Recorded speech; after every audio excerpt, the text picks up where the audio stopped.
Hi there, my amazing cucumbers. I hope you all enjoy this audio. Please like, subscribe, leave a comment down below, hit that notification bell so you know whenever I upload. And for any extensions or part 2s or other audios that you might want to see of early access, hop on over to my Patreon and support your girl. Have a great day and enjoy the content.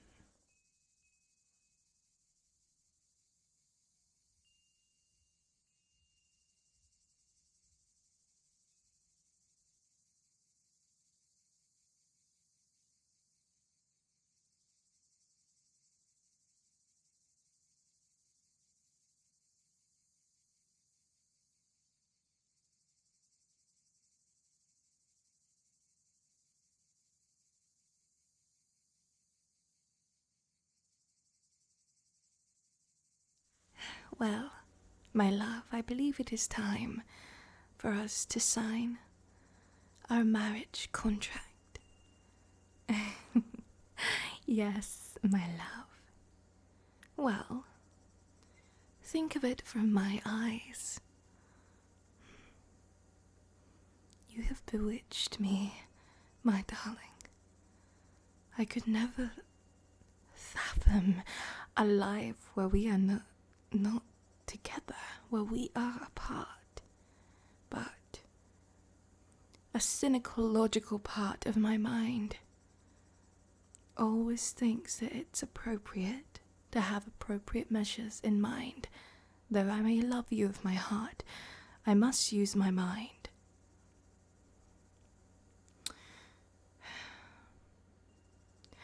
After all, if we are to part, I don't want much from you. Just enough to live on my own. A comfortable life. I would like a house in Riverwood, and one thing of anything in the kingdom of my choosing. I do not feel that is much to ask. I feel it is appropriate if we are to part, my love.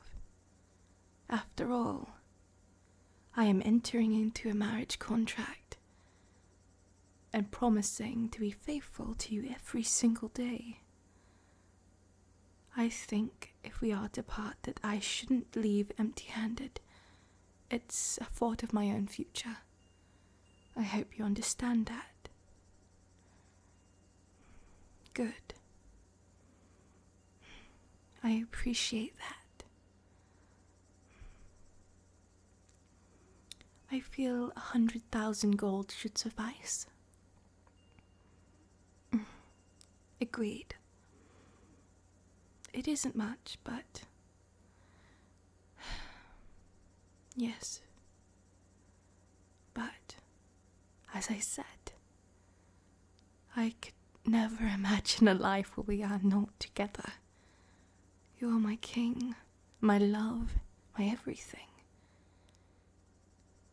I promised you, my darling, and I will swear to you, like I did on my vows, to love you, cherish you, hold you through the worst and through the good, because if I cannot love you at your worst, I do not deserve you at your best. I love you, my darling.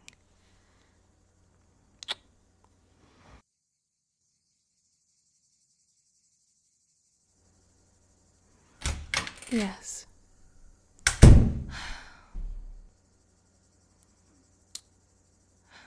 He has sent a servant in to get me. Huh. Mary, I am quite very stacked with work. Is this truly important that my husband wishes to speak with me? Hasn't he got his many concubines to keep him company? Fine. Where is he? In the Grand Hall? Really? Truly? Why does he wish to speak with me there?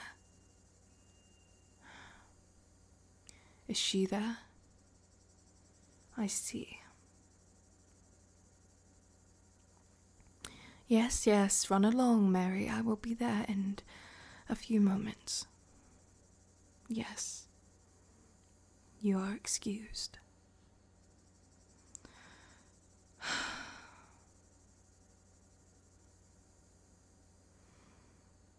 Some things never change.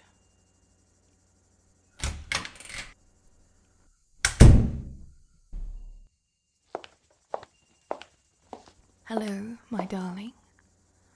Mary, our servant, has informed me that you wished to speak with me.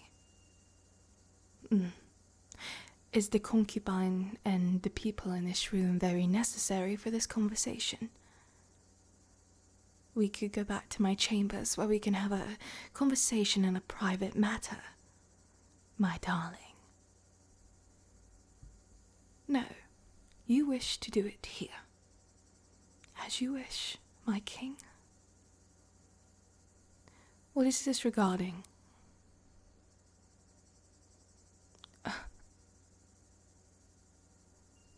Banished? To where? The cells. You wish to banish me to the cells? Yes, my king. I will let you finish.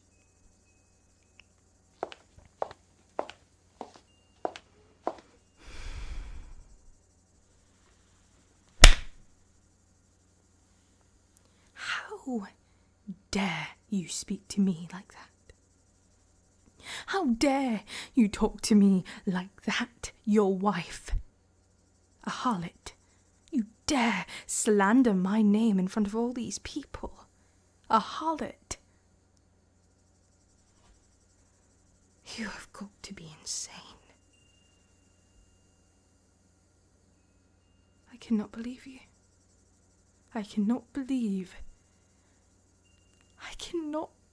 the man I love is sitting there, calling his wife a harlot over some rumour. One of your concubine decided to talk. And who? Who, may I ask, am I being unfaithful to? I have given you everything. For the past 6 years, I have given you my very soul. And you sit here and tell me that I am the unfaithful one. You became unhappy. I let you have your concubine after you guilted me into having them. Even though you promised I'd be the only woman you'd ever love. You dare sit there and wish to banish me to a goddamn cell. You want me gone? You trust her word over mine?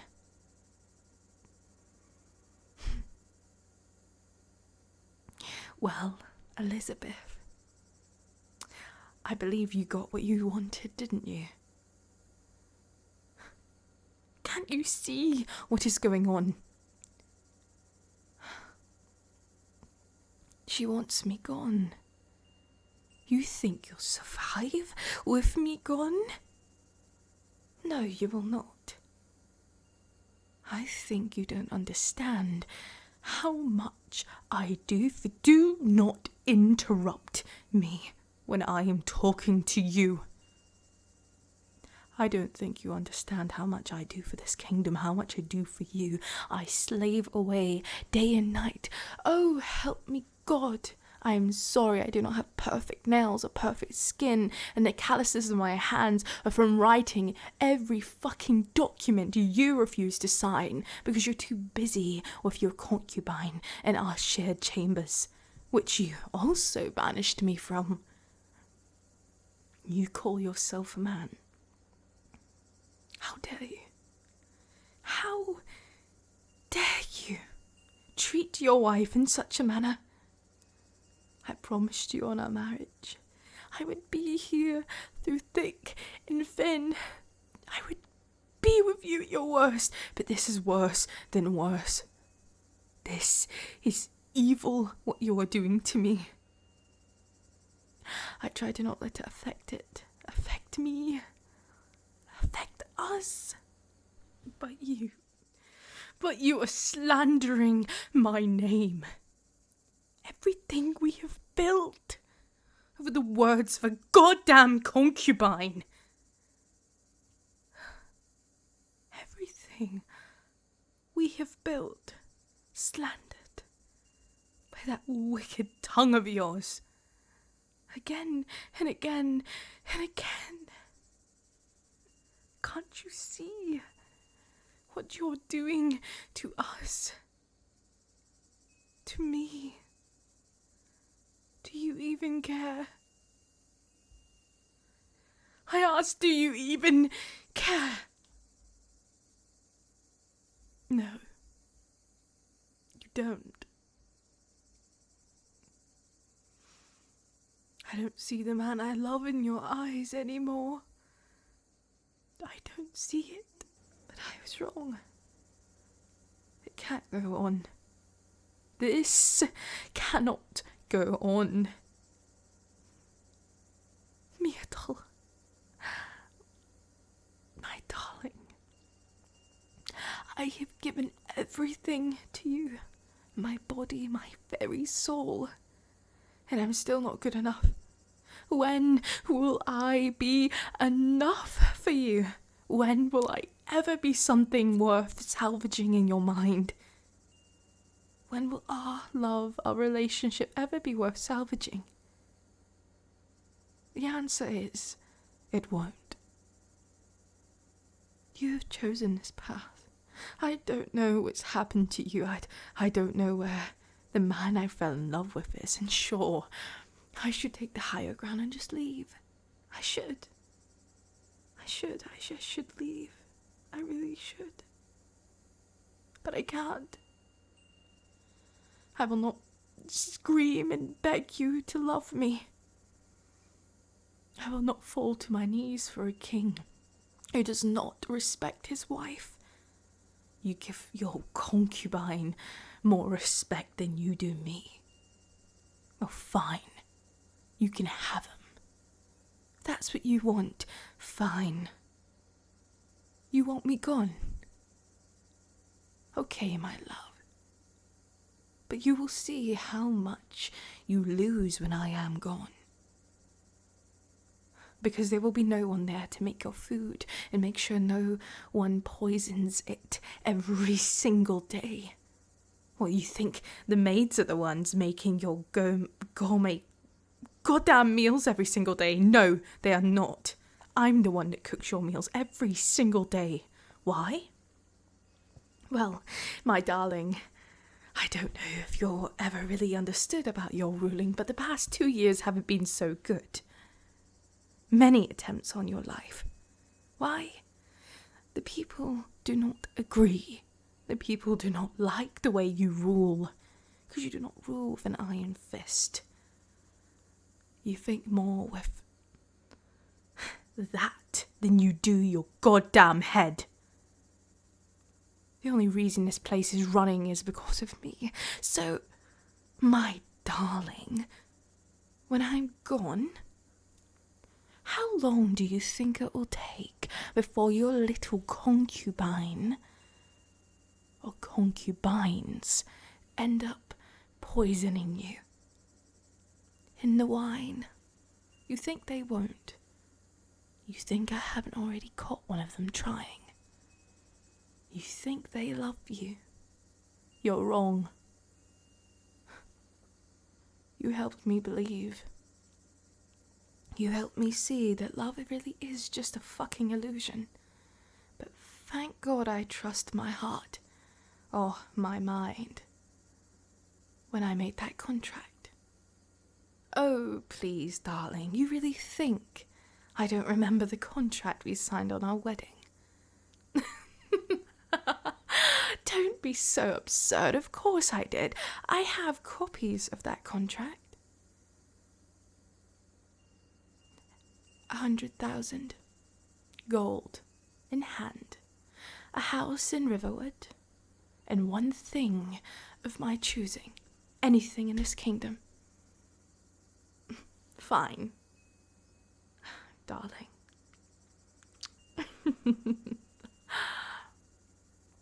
Do you want to know what I want, I'll make it simple. I want your goddamn jester. Because if I can't be fucking happy, then neither can fucking you. I don't get to be happy. You don't either, darling. And I know you slaved away for weeks trying to find a good jester. So maybe another 6 years will help you find another. But him, he's mine. He's coming with me, whether you like it or not. Oh, yes, I can. That was our contract. You really wish to break your oath? How thoughtless of you. You swearing oaths so thoughtlessly really shows the village your leadership. Or lack thereof. You don't want to look like a weak king over a jester, do you? Have me killed. Oh, darling, you'll be dead before you even made the call. I wouldn't be surprised if I've already stuck something in your wine. But that is the rules of our agreement. You want me gone? Fine. You can't have me anymore. But I take your jester. The only source of happiness you have in this dull and miserable place. Do I make myself clear? Good. Let that red little mark on your face be a reminder. You could have had it all, and you throw it all away for some tart. I hope you enjoy the bed you've made, because it will never fulfill you, not the way I did. You will never find someone worth a damn in your life for what you've done. And you will answer to whatever higher power or God when that karma kicks in, or when you take your last breath. I will be there in spirit, laughing at you. Jester, move, we're leaving. Pack your bags, you're coming with me. Guards, have the carriage ready to go to Windhelm soon. And that hut prepared for me when I get there. A cabin, whatever it is. It's been 6 years. I don't really know what it was that you bought me when you still loved me. But I know it'll be something grand. Maybe it won't. Maybe this whole time you just didn't really love me, did you? No. I like to hold on to hope that that man, at least in the beginning, was true. Before he became whatever the hell I'm looking at now.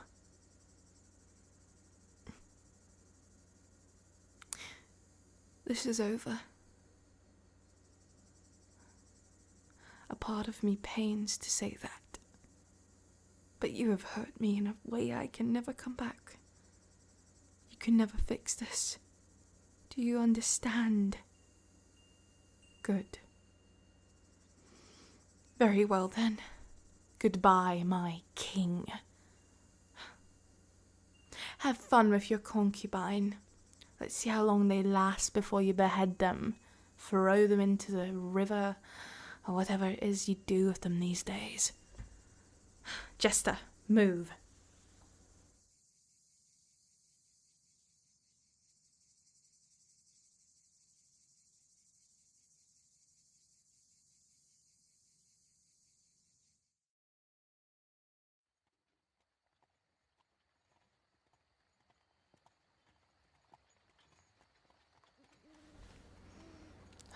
What?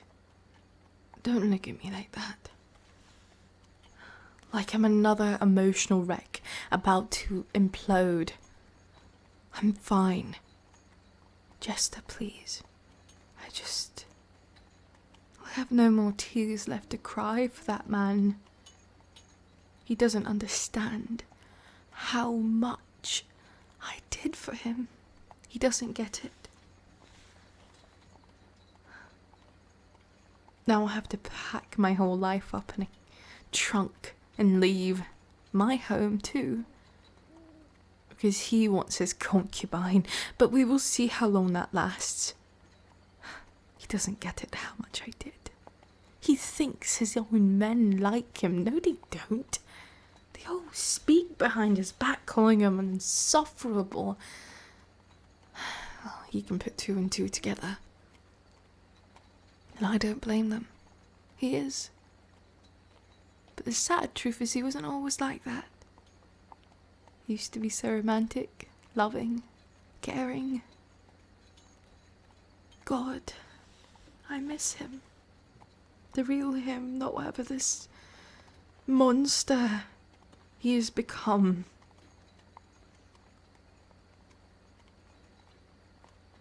I miss the man I fell in love with. But I don't really know what to do. I don't know how I can fix anything. I don't even think there is any fixing this.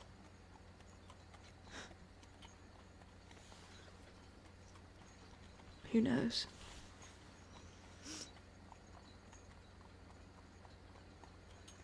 I don't know.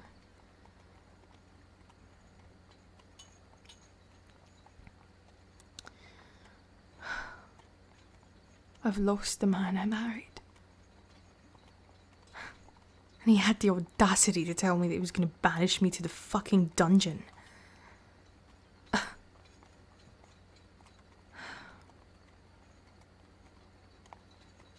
You know, I wasn't naive when I married him.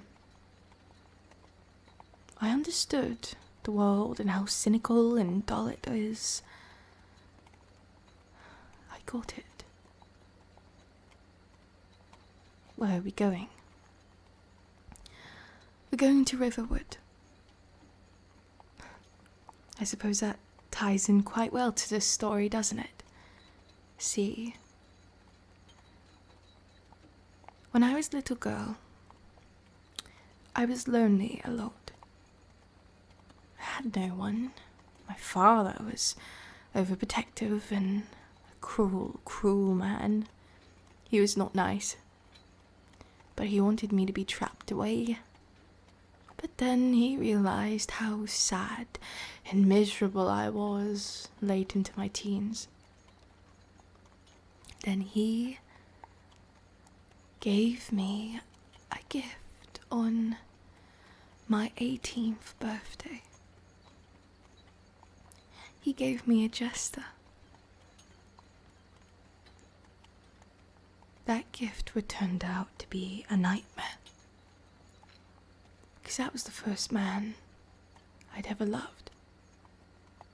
Yes, before him there was another. Because that's how love works. You can't help who your heart loves.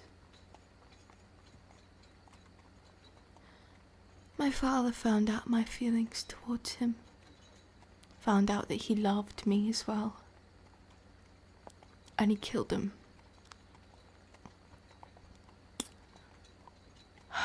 Chopped his head clean off in front of a whole cheering crowd as I was forced to watch. I was forced to gaze upon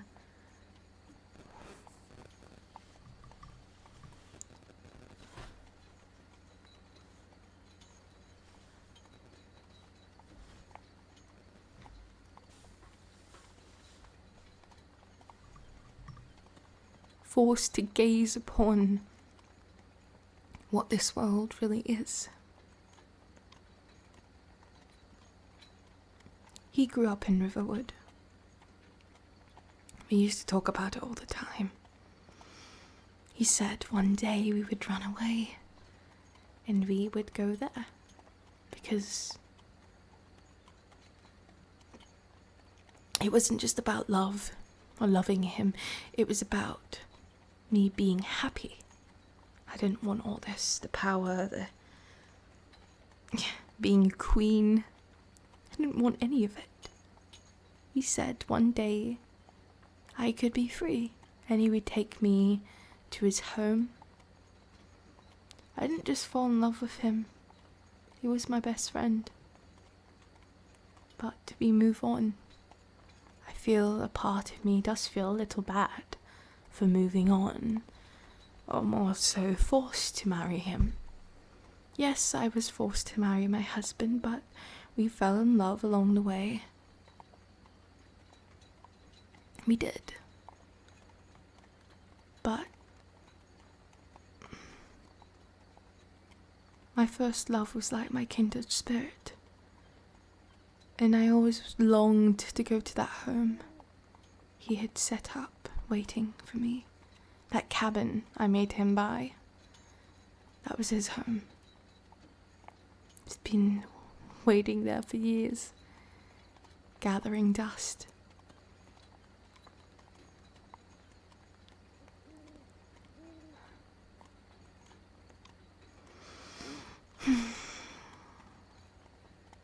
It's also why I'm not too fond of you. I don't like jesters, mainly after what happened. It's always like life is a joke and games until it's too late, till everything falls apart. It's a pity. It truly is a shame. So tell me, Jester, you're not going to have a court to please anymore, but you will be provided for. You're mine now. There's no way I'm letting you in hell go back to that man. He'll be as miserable as he made me for the past 4 years.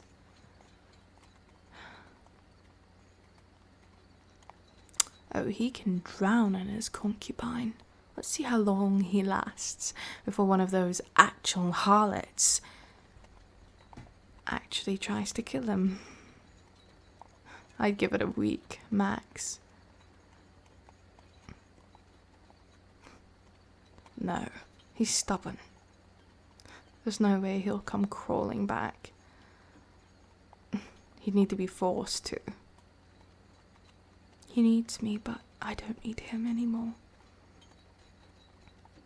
I need this. I need my freedom. A life worth living, a life that feels good.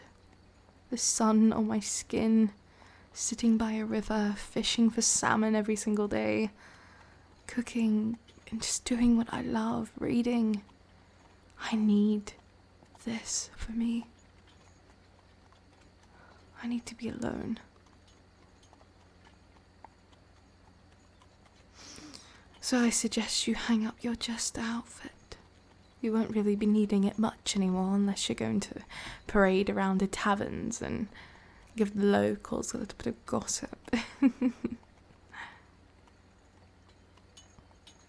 Yes, I'm aware.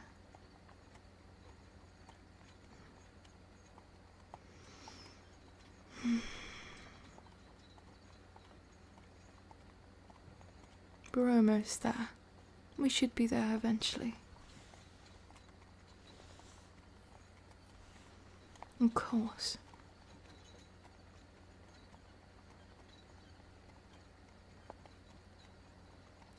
Don't be. Apologizing won't fix anything. You do. You think a part of him still loves me. I don't even know what happened.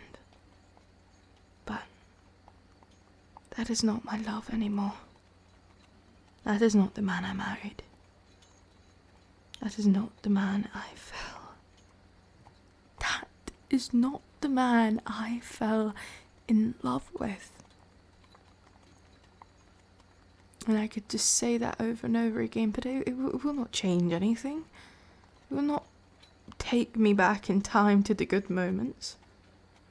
All I can do now is learn from this and move on. I just don't want anyone else. I want to be alone. It's not like I have a home to go back to. My kingdom, family, father. they were all wiped out soon after I married him. Though I have a theory he was involved. I didn't care that he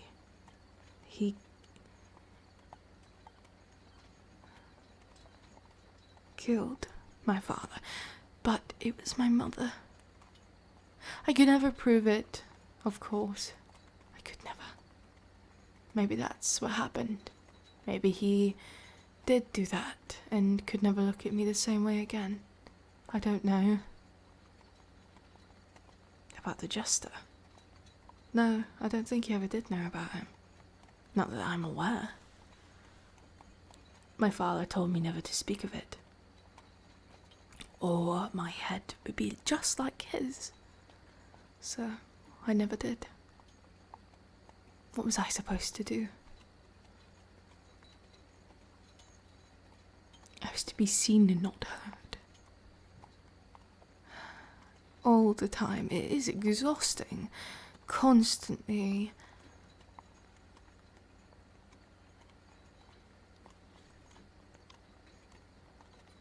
Constantly on the ball. Over and over and over again.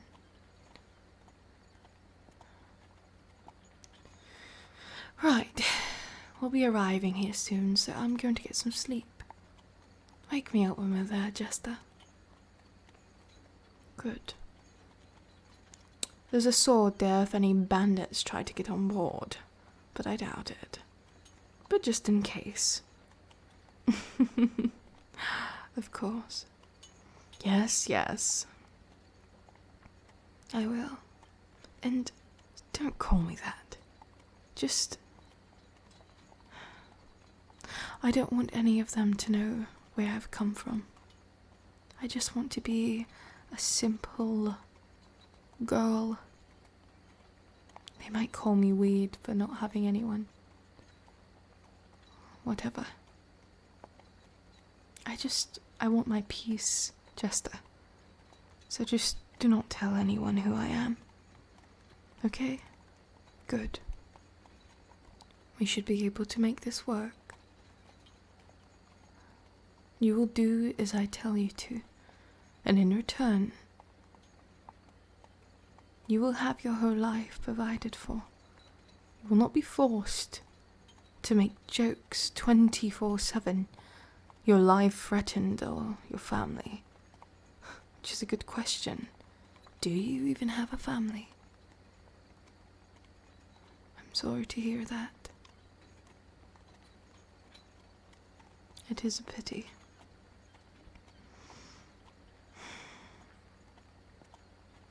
Right. I must sleep. I am exhausted. It has been a long, dreadful day. But the sun will rise tomorrow. And hopefully I'll be in a comfortable cabin, writing poetry about how forgetful this world could be. Do you know how to fish? Good.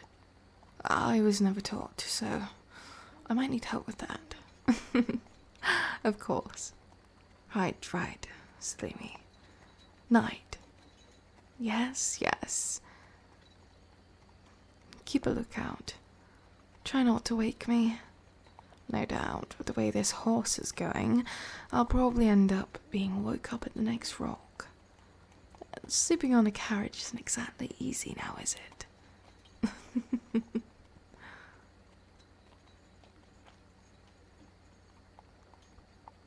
I know. Yes, I do.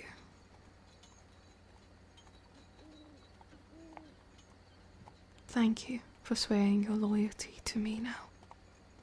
I appreciate that. I just hope it stays.